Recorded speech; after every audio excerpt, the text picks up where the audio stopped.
আলাইকুম, সবাইকে আমার ছাদ বাগানের ফুলের শুভেচ্ছা। সেই সাথে আজকে আমি মাধবীলতা ফুলের গাছ নিয়ে এসেছি।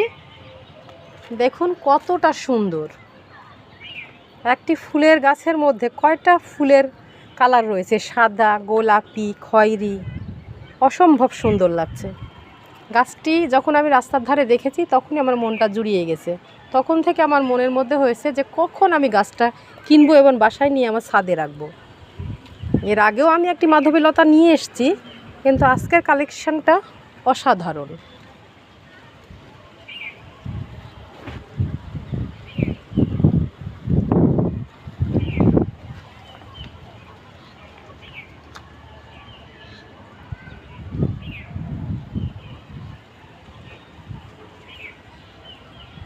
মিষ্টি একটা গন্ধ।